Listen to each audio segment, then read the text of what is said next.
नमस्कार दोस्तों, आप सभी का स्टडी फॉर यूपीएससी सेशन में स्वागत है।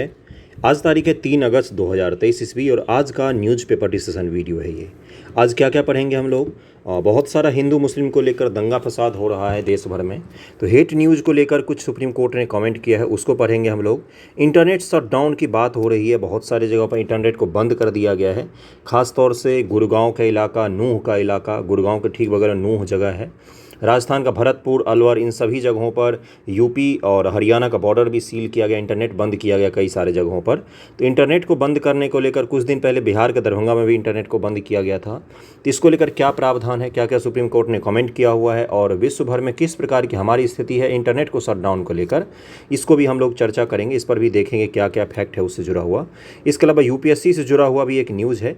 यूपीएससी को दिल्ली हाई कोर्ट ने कुछ बोला है, उस पर कुछ फैसला आया है, उसको भी हम लोग डिस्कस करेंगे। यूपीएससी 2023 पीटी को लेकर जिसमें कुछ दिल्ली हाई कोर्ट ने फैसला सुनाया है, उस पर भी हम लोग चर्चा करेंगे। बिहार स्पेशल का भी एक न्यूज़ है। बिहार स्पेशल का एक वेरी इंपॉर्टेंट न्यूज़ है जो आपको जानना चाहिए, वहाँ से पीटी मेंस दोनों में पूछ सकता है। तो अगर आप चैनल पर नए हैं तो ज़रूर इसको सब्सक्राइब कर लीजिए। हिंदी माध्यम के लिए बीपीएससी से रिलेटेड न्यूज़पेपर एकलौता हम ही डिस्कस करते हैं और कोई भी नहीं करता है। ओके, तो शुरू करते हैं। देखिए पहला क्या है, भड़काऊ भाषण हिंसा रोकना सुनिश्चित करें। सुप्रीम कोर्ट ऑफ इंडिया को इसमें दखल करना पड़ गया है, क्योंकि जानबूझकर कई जगहों पर पहले से प्रशासन को पता था, कुछ स्टिंग ऑपरेशन भी आपने देखे होंगे, जिसमें पहले से प्रशासन को ये था अंदाज़ा कि भाई हिंसा भड़क सकती है, दंगा फसाद हो सकता है।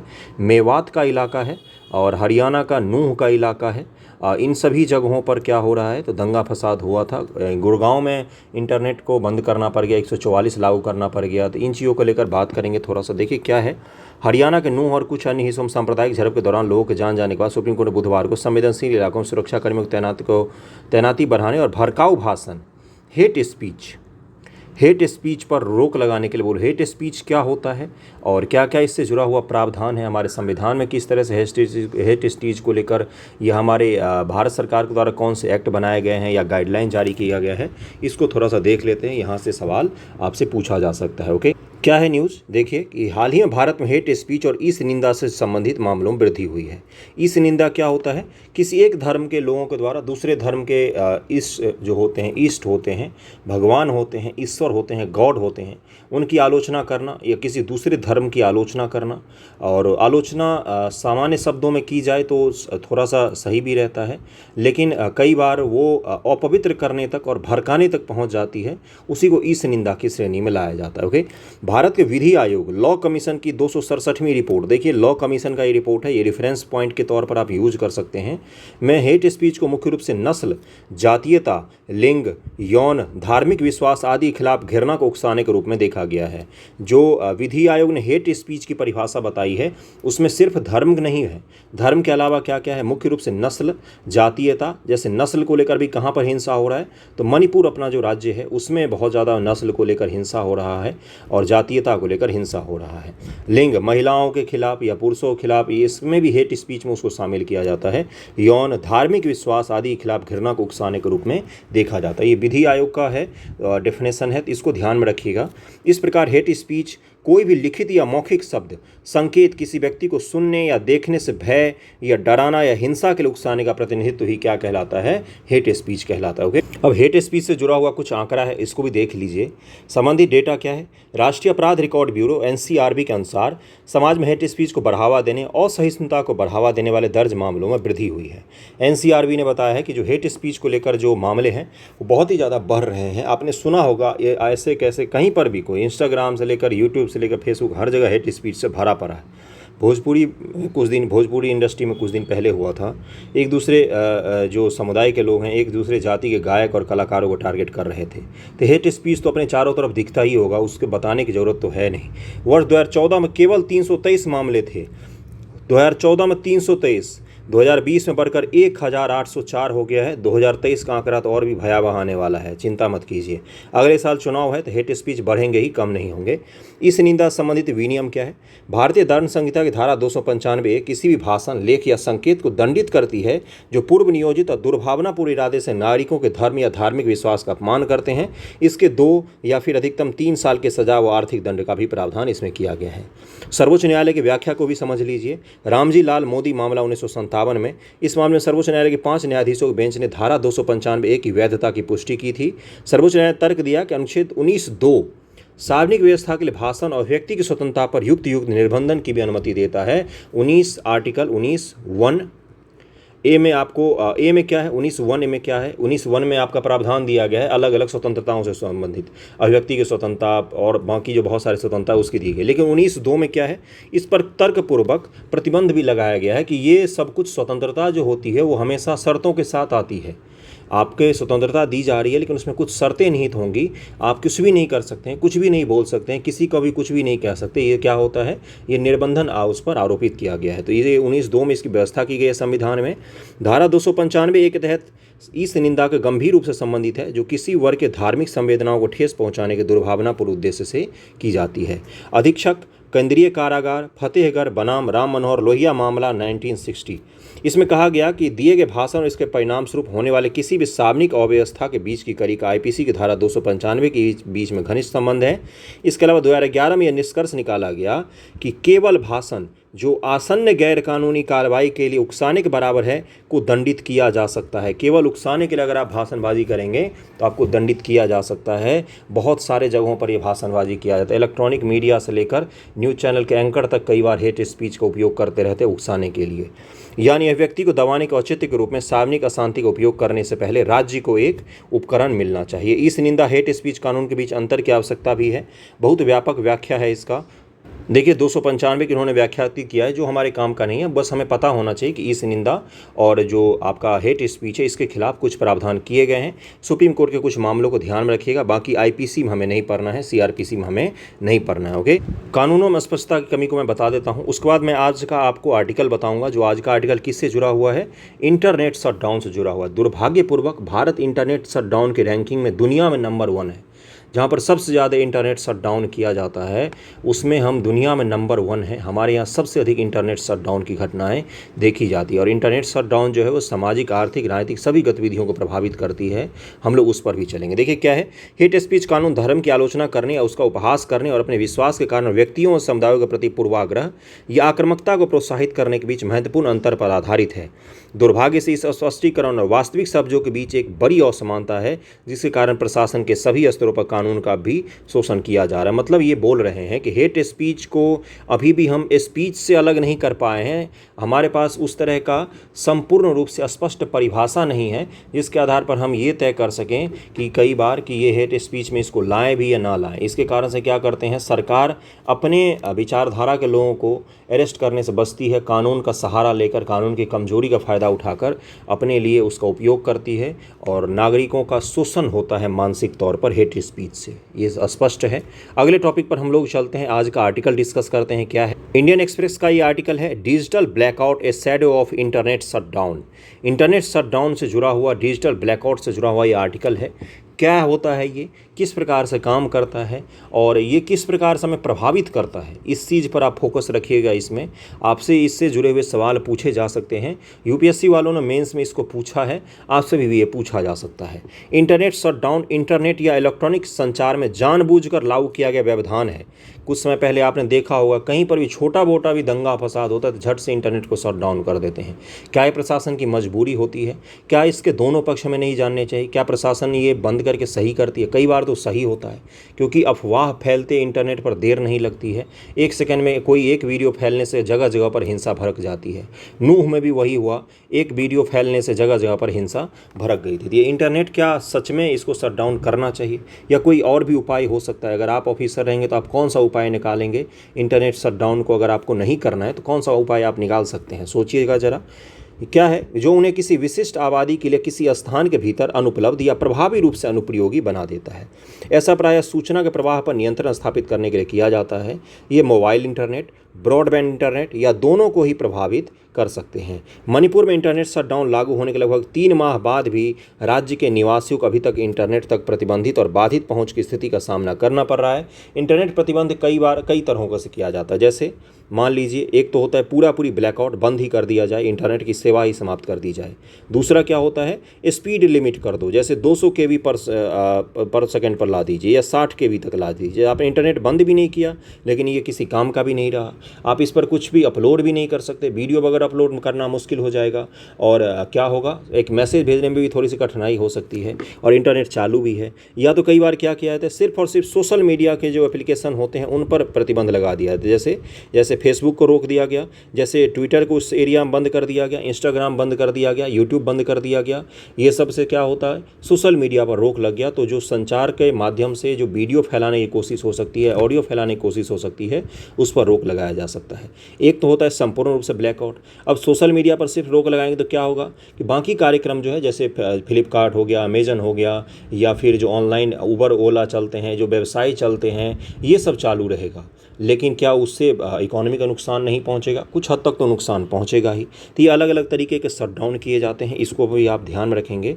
अगला क्या है, देखिए यहाँ पर मणिपुर सरकार ने एक विशेषज्ञ समिति द्वारा दिए गए सुझाव के अनुरूप कुछ प्रकार की ऑनलाइन सेवाओं तक ही सीमित और सशर्त पहुंच प्रदान की है। Access now and keep it on गठबंधन access now and keep it on coalition की रिपोर्ट के अनुसार भारत में 2022 में 84 बार इंटरनेट शटडाउन लागू किया गया है। लगातार 5वें वर्ष सूची में शीर्ष पर रहे हैं हम। 5 सालों से हम इंटरनेट शटडाउन में टॉप कर रहे हैं दुनिया में, सबसे ज़्यादा शटडाउन हम ही करते हैं। भारत में इस क्षेत्र में सक्रिय एक विधिक सेवा संगठन सॉफ्टवेयर फ्रीडम लॉ सेंटर द्वारा संचालित इंटरनेट शटडाउन ट्रैकर पोर्टल के अनुसार भारत में 2022 से अब 2012 से अब तक कुल 665 इंटरनेट शटडाउन के मामले देखे गए हैं।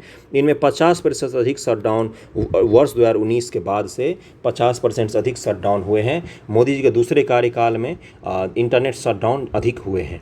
देखिए, इससे कोई केंद्र सरकार का डायरेक्टली संबंध नहीं होता है। राज्य सरकार के प्रशासनिक ऑफिसर जो होते हैं, एसपी लेवल का अधिकारी होते हैं या डिस्ट्रिक्ट मजिस्ट्रेट होते हैं, उनके स्तर से इस फैसला को लिया जाता है। तो यानी कि राज्य सरकारों का भी उसमें उतना ही हाथ है जितना केंद्र सरकार का हाथ है इसमें। ओके, देखिए यहाँ पर ये रिपोर्ट दिया हुआ है कौन कौन से देश हम कब किस प्रकार से बढ़ रहे हैं। 2016, 17, 18, 19 में इसलिए ज़्यादा घटनाएं दिखा रहा है आपको क्योंकि 19 में 370 को रद्द किया गया था, तो जम्मू कश्मीर में बहुत बार इंटरनेट बंद हुआ था। फिर 2020, फिर 21, फिर 22 में देखिए 21 से 22 में बढ़ गया है थोड़ा सा। अगले पर चलते हैं। इंटरनेट शटडाउन के कारण कौन कौन से होते हैं? विधि व्यवस्था संबंधी चिंताएं। इंटरनेट शटडाउन का एक प्राथमिक कारण नागरिक अशांति, विरोध प्रदर्शन, सांप्रदायिक तनाव के दौरान विधि व्यवस्था को बनाए रखना है। गलत सूचना के प्रसार को रोकना, विरोध प्रदर्शन के आयोजन पर अंकुश लगाना, संभावित हिंसा को नियंत्रित करने के लिए प्रशासन या पदाधिकारी वर्ग द्वारा इंटरनेट शटडाउन लागू किया जा सकता है। राष्ट्रीय सुरक्षा, आतंकवादी गतिविधियां, संभावित खतरे आदि को रोकने, महत्वपूर्ण अभियानों के दौरान गोपनीयता बनाए रखने के लिए राष्ट्रीय सुरक्षा के नाम पर इंटरनेट शटडाउन लागू किया जा सकता है। परीक्षा में कदाचार रोकना, परीक्षा में कदाचार रोकने के और भी उपाय किए जा सकते हैं। जैसे यूपीएससी के एग्जामिनेशन सेंटर पर आपको जैमर दिखेगा, अब तो बीपीएससी ने भी लगाना शुरू कर दिया।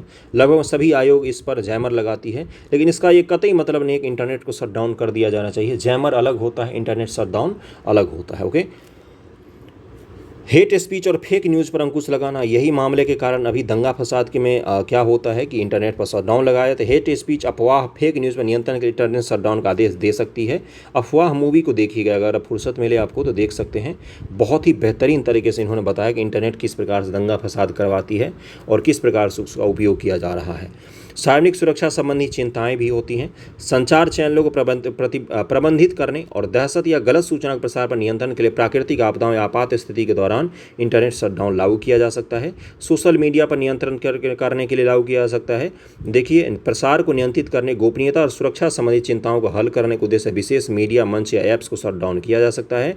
कंटेंट के प्रसार को नियंत्रित करना, इंटरनेट शटडाउन का उपयोग विशिष्ट कंटेंट जैसे वीडियो या इमेज के प्रसार को रोकने के लिए भी किया जा सकता है जिससे हानिकारक या आपत्तिजनक माना जाता है। ओके, कई बार सरकार विरोध या असहमति को दबाने के लिए भी इंटरनेट शटडाउन कर देती है। कुछ मामले में असंतोष को दबाने या सरकार के विरुद्ध विरोध प्रदर्शन के समन्वय पर अंकुश लगाने के लिए इंटरनेट शटडाउन का सहारा लिया जा सकता है। तो ये कुछ कारण थे और इसके प्रमुख कानून कौन कौन से हैं? भारतीय टेलीग्राफ अधिनियम 1885 की धारा 5(2). देखिए, अधिकतर इंटरनेट शटडाउन इसी के द्वारा किया जाता है। जब इंटरनेट शटडाउन होगा तो आपको न्यूज़ में ये दिखेगा कि भारतीय टेलीग्राफ अधिनियम 1885 अंग्रेजों के ज़माने के कानून है जिसको यूज आज भी भारत सरकार करती है। अंग्रेज तो चले गए, कुछ अपने कानून छोड़ गए, उन्हीं में से एक है ये। दूरसंचार सेवाओं के अस्थायी निलंबन, सार्वजनिक आपातकाल और सार्वजनिक सुरक्षा नियम 2017 के साथ पाठित है। संघ या राज्य के गृह सचिव को, अब यहाँ से आपका फैक्ट शुरू हो रहा है, पीटी में भी पूछ सकता है या मेंस में आपको इसको लिखना पड़ेगा।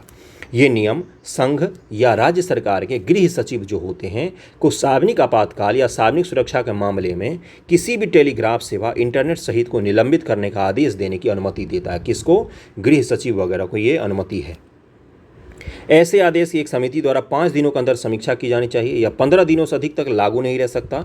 किसी अत्यावश्यक स्थिति में संघ या राज्य के गृह सचिव द्वारा अधिकृत संयुक्त सचिव स्तर या उससे ऊपर के अधिकारी द्वारा यह आदेश जारी किया जा सकता है कि इसको एक्सटेंड कर दिया जाए और उससे नीचे के अधिकारी नहीं कर सकते इंटरनेट शटडाउन। तो इसको ध्यान में रखिएगा, इसको ध्यान में रखिएगा। ओके, अगला क्या है 144 और इसमें कुछ फर्क है।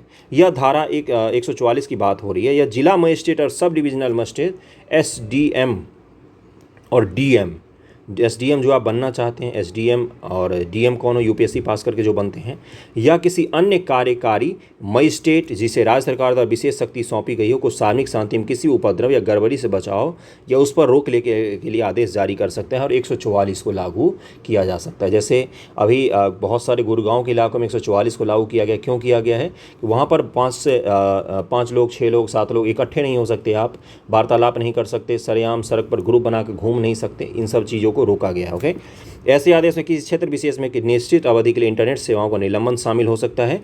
144 में भी हो सकता है कि कुछ एरिया में इंटरनेट को बंद कर दिया जाए। ओके, इसके लिए गृह सचिव की अनुमति नहीं चाहिए होगी, इसके लिए यहाँ पर सब डिविजनल और जिला मजिस्ट्रेट ही कर सकते हैं, लेकिन पहले 144 लगाना पड़ेगा, फिर उस कुछ छोटे बड़े एरिया में क्या करना पड़ेगा, इंटरनेट शटडाउन को लागू किया जा सकता है। बड़े स्तर पर करने के लिए गृह सचिव की आवश्यकता होती है, उनके पावर का इस्तेमाल होता है। सुरक्षा अधिनियम 2000 की धारा 69 ये क्या कहता है, यह धारा केंद्र सरकार को इंटरनेट पर किसी भी ऐसी सूचना पहुंच को अवरुद्ध करने का अधिकार देती है जिसे वह भारत की संप्रभुता, अखंडता, रक्षा, सुरक्षा, मैत्रीपूर्ण संबंध, लोक व्यवस्था या शालीनता अथवा किसी अपराध को उकसाने के लिए हानिकारक मानती है। हालांकि यह धारा केवल विशिष्ट वेबसाइट या कंटेंट को अवरुद्ध करने पर लागू होती है, संपूर्ण इंटरनेट पर यह धारा लागू नहीं होती है। अब प्रभाव क्या होता है, अव्यक्ति और सूचना की स्वतंत्रता के प्रभाव पड़ता है, अव्यक्ति और सूचना की स्वतंत्रता पर प्रभाव पड़ता है इंटरनेट शटडाउन से। आर्टिकल 19 का उल्लंघन होता है, आर्थिक प्रभाव भी होता है, कॉमर्शियल रूप से बहुत ज़्यादा नुकसान पहुँचता है, डिजिटल भुगतान, ऑनलाइन सेवा, ई कॉमर्स, पढ़ने वाले बच्चे जो यूट्यूब वगैरह से पढ़ते हैं उनका भारी नुकसान होता है, स्वास्थ्य देखभाल, इंटरनेट कनेक्टिविटी निर्भर अन्य क्षेत्रों पर भी बाधित करते हैं। जो भी चीज़ इंटरनेट से अब आजकल चलती है, पूरी इकॉनमी ही इंटरनेट से चलती है, तो पूरी इकॉनमी प्रभावित होती है उस जगह की जब इंटरनेट को शट डाउन किया जाता है। तो इसको ध्यान में रखिएगा। 2019 में कश्मीर में 6 माह के लिए नाकेबंदी की गई थी इंटरनेट का, ये भी आपको पता होगा। 2021 में शटडाउन के कारण राजस्थान को 800 करोड़ रुपए का नुकसान हुआ है, कि कितना बड़ा नुकसान आप इसका अंदाज़ा लगा सकते। देश भर में इंटरनेट शटडाउन 2022 में देश भर में अलग अलग इंटरनेट शटडाउन से 1500 करोड़ रुपये से अधिक का आर्थिक नुकसान हुआ है। बहुत बड़ा अमाउंट है ये, है ना। 2023 की पहली छमाही में ही इंटरनेट शटडाउन से 2091 करोड़ रुपए का 6 माह में 2023 में मैंने बोला है कि सबसे ज़्यादा इंटरनेट शटडाउन की घटनाएं आएंगी, इस बार रिकॉर्ड तोड़ होगा। बहुत ज़्यादा सांप्रदायिक चीज़ें हो रही हैं देश भर में, जहां देखेंगे वहीं पर सांप्रदायिक चीज़ों का भरमार है। तो 2023 में अब तक 291 करोड़ का, लगभग में 300 करोड़ का नुकसान 2002 हो चुका है, लगभग में 2100 करोड़ का नुकसान तो लगभग में हो चुका है। यह देश में इंटरनेट व्यवधानों के वित्तीय परिणामों के संदर्भ बिगड़ती स्थिति का संकेत, डिजिटल डिवाइड इससे क्रिएट होता है। ओके, भारत में शटडाउन संबंधित महत्वपूर्ण निर्णय, अब ये सब हमें क्या पढ़ना, इतना जानना जरूरी था आपका कि भाई कौन कौन सी चीज़ों के कारण शटडाउन होता है, कारण क्या है, प्रभाव क्या पड़ते हैं, इसको याद रखिए। अब आपसे सवाल ये पूछा जा सकता है कि ये बताइए इंटरनेट शटडाउन के पक्ष और विपक्ष में पॉइंट लिखिए। तो अब आप इस पर सोच सकते हैं कि भाई इसका पक्ष क्या हो सकता है, विपक्ष क्या हो सकता है। कई हद तक तो सही फैसला होता है, क्योंकि हमारे पास कोई चारा ही नहीं बचता है जब कोई अफवाह फैलने लगता है। पहले अफवाह मुंह से फैलता था, लोग एक दूसरे को बोलते थे, उसको फैलने में थोड़ा समय भी लगता था। अब तो एक वीडियो पोस्ट किया, उसको 1000 लोगों ने देखा अलग अलग जगहों पर, उन हज़ारों ने इसको शेयर किया और पूरा अफवाह 5 मिनट में फैल जाता है पूरे ज़िले भर में, पूरे राज्य भर में। तो ये अफवाह फैलने को रोकने का और कौन सा साधन हो सकता है, आप मुझे बताइए सोचकर। कोई और साधन होता ही नहीं है। या तो सोशल मीडिया को बाधित कर दिया जाए, या स्पीड कम कर दिया जाए, या फिर क्या करना होता है, या फिर आपको इंटरनेट को शट डाउन करना पड़ता है। तो ये तो पक्ष में फैसले हो गए कि भाई हमें रोकने के लिए और कुछ चाहिए। किसी की मौत हो जाए उससे पहले क्यों ना कुछ देर के लिए इंटरनेट ही बंद कर दिया जाए। आर्थिक नुकसान हमेशा सह सकते हैं हम, किसी के जान का नुकसान सहना थोड़ा सा कठिन होता है। ओके, चलिए अगले टॉपिक पर हम लोग चलते हैं। इसको ध्यान में रखिएगा, ये बहुत ही ज़्यादा चर्चा में है। खास तौर से इस रिपोर्ट को ध्यान में रखिएगा और भारत के आंकड़े को ध्यान में ज़रूर रखिएगा। ये report access now and keep it on गठबंधन के द्वारा जो ट्रैक करती है इंटरनेट शटडाउन को, इसने बोला है कि भारत 5 साल से स्टॉप कर रहे हैं हम बाकी किसी चीज़ में हम टॉप नहीं करते, इंटरनेट शटडाउन में टॉप कर रहे हैं। ओके, अगले टॉपिक पर चलते हैं। अगला न्यूज़ आपका मैंग्रोव से संबंधित है। कुछ नए आंकड़े आए हैं, कुछ नए तथ्य आए हैं। न्यूज़पेपर में काफ़ी ज़्यादा चर्चा में था आजकल, तो क्यों ना सोचा कि मैंग्रोव के बारे में बता दिया जाए और इकोलॉजी से जुड़े हुए सवाल आपसे पूछे जाते हैं। एक बार इस मैप को ध्यानपूर्वक देखिएगा। ये भारत का मैप है अपना, पता है ये भारत का मैप तो जानते ही होंगे। ये देखिए, ये उत्तर का इलाका है जो समुद्र से संबंधित नहीं है, और ये आपको दिखेगा समुद्री कोस्टल एरिया। अब इसमें आप मैंग्रोव वाले क्षेत्र को चिन्हित कर सकते हैं। कोई भी ऐसा एरिया है जहाँ पर मैंग्रोव ना हो? कोई भी ऐसा एरिया नहीं है। आपने ध्यान नहीं दिया, एक एरिया है जहाँ पर थोड़े से कम होते हैं मैंग्रोव्स, और बाकी देखिए मैंग्रोव से पूरा भारत लगभग में भरा पड़ा है। ओके, यहाँ पर देखिए कम मैंग्रोव दिखेगा आपको, यहाँ पर भी आपको कम मैंग्रोव दिखेगा। तो मैंग्रोव को लेकर क्या क्या स्थिति है, क्या होता है मैंग्रोव, कई सारे लोगों को ये भी नहीं पता होगा। बेसिक से बिल्कुल समझाऊंगा मैं, जो पहली बार पढ़ रहे होंगे उनको भी समझ में आ जाएगा। मैंग्रोव पारिस्थितिक संरक्षण के लिए अंतर्राष्ट्रीय दिवस, international day for the conservation of mangrove ecosystem, पर पश्चिम बंगाल, जो भारत के लगभग 40% मैंग्रोव वनों का आवास है, सबसे ज़्यादा 40% मैंग्रोव कहाँ पर हैं भारत के, तो ये हैं आपके पश्चिम बंगाल राज्य में। तो इसको ध्यान में रखिएगा। मैंग्रोव प्रबंधन प्रयासों को सुव्यवस्थित करने के लिए एक समर्पित मैंग्रोव सेल स्थापित करने की योजना का अनावरण किया गया है, तो इसको ध्यान रखिएगा। मैंग्रोव पारिस्थितिक तंत्र के संरक्षण के लिए अंतर्राष्ट्रीय दिवस, मैंग्रोव पारिस्थितिक तंत्र के संरक्षण के अंतर्राष्ट्रीय दिवस प्रत्येक वर्ष 26 जुलाई को मनाया जाता है। इस कारण से आजकल न्यूज़पेपर मुझे रोज़ ही दिख रहे थे, इसलिए मैंने सोचा कि क्यों न इसको करवा दिया जाए। ये भी टॉपिक इंपॉर्टेंट होता है, पीटी में भी पूछ लिया जाता है आपसे कि ये बताइए कि भारत के सबसे ज़्यादा मैंग्रोव किस राज्य में देखने को मिलते हैं, तो सबसे ज़्यादा पश्चिम बंगाल में 40% मैंग्रोव हैं अपने पूरे देश का।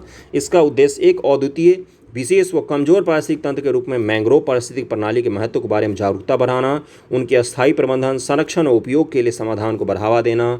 यह अंतर्राष्ट्रीय दिवस को वर्ष 2015 में संयुक्त राष्ट्र शैक्षणिक, वैज्ञानिक व सांस्कृतिक संगठन यूनेस्को के सम्मेलन के द्वारा अपनाया गया था। यूनेस्को ने इसको शुरुआत किया था, यूनेस्को ने शुरू किया था इसको।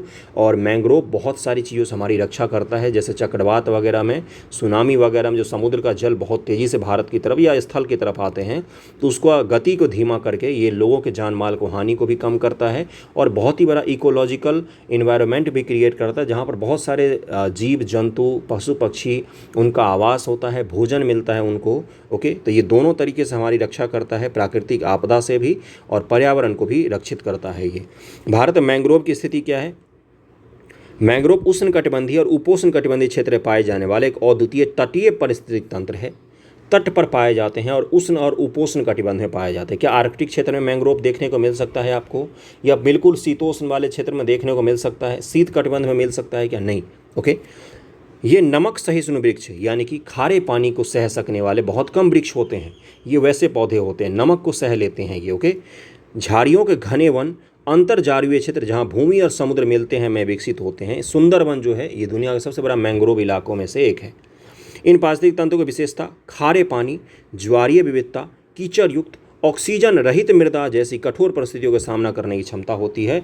मैंग्रोव सबसे कठिन परिस्थितियों में उगने वाले पेड़ पौधे होते हैं और बहुत ही ठोस होते हैं, बहुत ही, इनका पता है क्या होता है, इनकी जो जड़ें होती कई बार ऊपर की तरफ बढ़ने लग जाती है। तो ये जड़ें आपस में इतना ज़्यादा गुथ जाती हैं ना कि ये एयर को भी नहीं पास होने देती हैं अपने से। तो जो जल आता है या तेज़ वायु आती है तो उनको क्या करती है, ये रोकती है और आगे बढ़ने से उनको रोकती है, और आगे का इनके पीछे का जो इलाका होता है, कोई मानव का आवास हो सकता है, तो उसको रक्षा प्रदान करती है ये। ओके, क्या है अगला?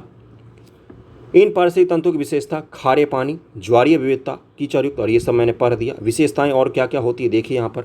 मैंग्रोव प्रजनन के जड़ युजता को प्रदर्शित करते हैं। जहाँ बीज जमीनों पर गिरने से पहले पेड़ के भीतर अंकुरित होते हैं, इन्हीं को क्या कहा जाता है? जड़ योजना कहा जाता है। खारे पानी में अंकुरन को चुनौती को दूर करने के जड़ योजना एक अनुकूल तंत्र है। क्या होता है भाई? अंकुरित पेड़ के भीतर ही बीज जो होते हैं अंकुरित हो जाते हैं, क्योंकि बीज जब ज़मीन पे गिरेंगे तो वहाँ खारा पानी है, अंकुरित हो ही नहीं सकता, उनको गला देगा नमक, तो पेड़ में ही अंकुरित हो जाते हैं। उसके बाद वो ज़मीन पर गिर के पेड़ बन जाते हैं। इससे क्या होता है? उनको रक्षा मिल जाती है कि खारे पानी में वो आसानी से बढ़ सकते हैं। ओके, कुछ मैंग्रोव प्रजातियां अपनी पत्तियों के माध्यम से अतिरिक्त नमक का स्राव करती हैं, जबकि अन्य पेड़ अपनी जड़ों में नमक के अवशोषण का अवरोध करती हैं। मैंग्रोव पादपों में स्तंभ मूल और श्वसन मूल जैसी विशेष जड़ें होती हैं जो जल के प्रवाह को बाधित करने में सहायता करती हैं। चुनौतीपूर्ण ज्वारीय वातावरण में सहायता प्रदान करती है। ज्वार वगैरह जो आते हैं, हाई टाइड वगैरह जो आते हैं, उनसे भी ये रक्षा करता है। ओके, भारत मैंग्रोव आवरण क्या है, अब ये रिपोर्ट ध्यान में रखिएगा। भारत वन स्थिति रिपोर्ट 2021 के अनुसार 2021 में अंतिम रिपोर्ट आया था। अब 2023 के दिसंबर में आपको रिपोर्ट देखने को मिलेगा, वन स्थिति रिपोर्ट। भारत मैंग्रोव आवरण 4,992 वर्ग किलोमीटर है, जो देश के कुल भौगोलिक क्षेत्र का 0.15% है। पश्चिम बंगाल में सुंदरवन क्यों कहा, क्योंकि यहाँ पर सुंदरी नामक एक वृक्ष पाई जाती है जो मैंग्रोव प्रजाति की होती है, इसी कारण इसको सुंदरवन कहा जाता है। बड़ा मैंग्रोव वन क्षेत्र है, विश्व का सबसे बड़ा। इसे यूनेस्को के विश्व धरोहर स्थल के रूप में सूचीबद्ध किया गया है। बंगाल टाइगर का यहाँ पर निवास है। बंगाल टाइगर आपने सुना होगा, बंगाल टाइगर सुंदरवन में खूब सारे पाए जाते हैं। सुंदरवन अंडमान, गुजरात के कच्छ और जामनगर क्षेत्र में भी पर्याप्त मैंग्रोव आवरण मिलते हैं। सुंदरवन 2 देशों में फैला हुआ है, भारत और बांग्लादेश दोनों में फैले हुए हैं। यहाँ पर देख सकता है आपको सुंदरवन का इलाका, ये जो देख रहे हैं आप, ये पूरा बांग्लादेश में भी फैला हुआ है। तो ये दुनिया का सबसे बड़ा मैंग्रोव एरिया है। ओके, यूनेस्को 26 जुलाई को मैंग्रोव के पारिस्थितिक तंत्र संरक्षण के हेतु अंतर्राष्ट्रीय दिवस को मनाता है। ISFR 2021 के अनुसार 4,992 वर्ग किलोमीटर में है। ये सब तो मैंने पढ़ ही दिया है।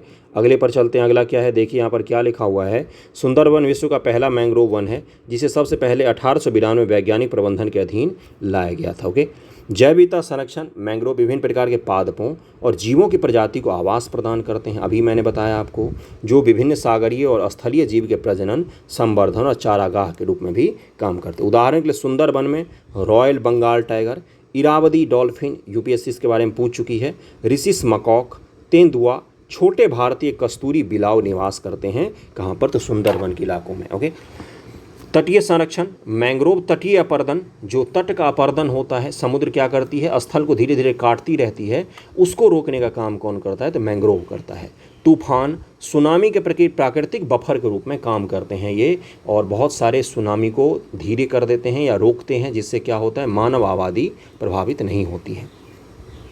उनकी सघन जड़ें, स्तंभ मूलों का उलझा हुआ जाल, अभी मैंने बताया कि ये इतने गुथे हुए होते हैं कि इसमें से एयर भी बहुत मुश्किल से पास हो पाता है। लहर को तो बिल्कुल ही रोक देता है, ये धाराओं के प्रभाव को कम करता है।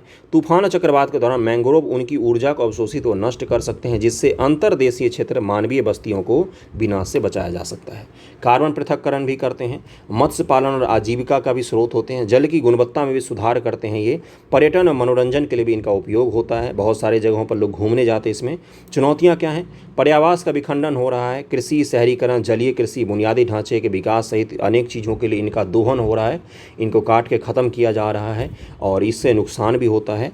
इस तरह की गतिविधियों से मैंग्रोव आवासों का विखंडन का क्षय होता है। मैंग्रोव को झींगा फार्म व अन्य व्यावसायिक उपयोग में परिवर्तित करना भी चिंता का विषय बन गया है। जलवायु परिवर्तन, समुद्र स्तर में वृद्धि के कारण भी इनको नुकसान पहुंच रहा है। प्रदूषण व संदूषण के कारण भी इनको नुकसान पहुंच रहा है। भारी धातु, प्लास्टिक व अन्य प्रदूषक के कारण मैंग्रोव को नुकसान पहुंच रहा है। एकीकृत प्रबंधन का अभाव है अपने यहाँ भी जिसके कारण से क्या हो रहा है, मैंग्रोव को नुकसान पहुँच रहा है। भारत सरकार ने कुछ कार्यक्रम चलाए हैं। एक है मिस्टी कार्यक्रम, जो इस बार के बजट में जिसका ऐलान किया गया था, इस बार के बजट में इसका ऐलान किया गया था, इसको ध्यान रखिएगा। मिस्टी कार्यक्रम को तटीय पर्यावास और ठोस आमदनी हेतु मैंग्रोव पहल को चलाया गया है। सतत झींगा पालन हेतु समुदाय आधारित पहल एक शुरू किया गया था, जिसमें क्या है, मैंग्रोव के बिना नुकसाए झींगा पालन करना। झींगा मछली जो होता है, इसके बड़े एक्सपोर्टर हैं हम, दुनिया के सबसे बड़े एक्सपोर्टरों में से एक है हम झींगा मछली का। अरबों रुपये का एक्सपोर्ट करते हैं। अमेरिका और चीन, जापान जैसे देशों में भारतीय झींगा बहुत पसंद किया जाता है। आगे की राह क्या है, आगे की राह में ड्रोन निगरानी वगैरह सब कर सकते हैं। मैंग्रोव एडॉप्शन प्रोग्राम ला सकते हैं, मैंग्रोवों को संरक्षित कर सकते हैं, उनको अलग अलग जगहों पर और भी ज़्यादा प्रसारित किया जा सकता है। एक जागरूकता भी पैदा कर सकते हैं कि मैंग्रोव जो होते हैं वो हमें आर्थिक और प्राकृतिक दोनों तरीके से हमें सुरक्षित करते हैं। ओके, अगले टॉपिक पर हम लोग चलते हैं। अगला टॉपिक क्या था, ये तो न्यूज़पेपर का हेडलाइन था, इसको मैंने डिटेल में आपको हेट स्पीच, इंटरनेट शटडाउन दोनों को मैंने एक में ही समाहित कर दिया। ऑनलाइन गेमिंग पर 28% GST बरकरार। देखिए क्या हो रहा है ना, ऑनलाइन जो गेमिंग होता है ये, इस पर भारत सरकार ने 28% GST आरोपित कर दिया। तो कई सारे लोग जो इस क्षेत्र के जानकार हैं उन लोगों ने कमेंट किया कि ये भारत सरकार गलत कर रही है, क्योंकि ऑनलाइन गेमिंग बहुत बड़ा रोज़गार का भी माध्यम है।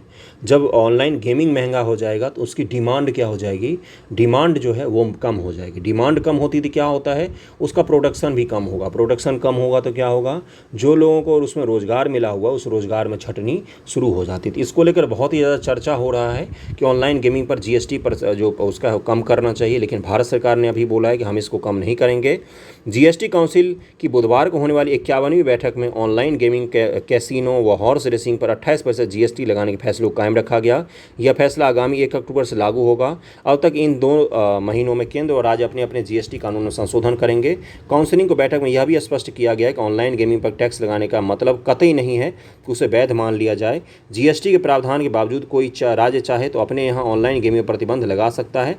भारत सरकार ने बोला है कि इसका मतलब ये नहीं कि हम ऑनलाइन गेमिंग को 100% क्या कर रहे हैं, लीगलाइज कर रहे हैं। कोई राज्य सरकार अगर चाहे तो अपने यहाँ ऑनलाइन गेमिंग को रोक भी सकता है, क्योंकि ये मानसिक रूप से बच्चों को प्रभावित अधिक करता है और ये एडिक्शन होता है, इसका आपको नशा लग सकता है, लत लग सकता है। ऑनलाइन गेमिंग की एक बहुत बड़ी खराबी होती है ना।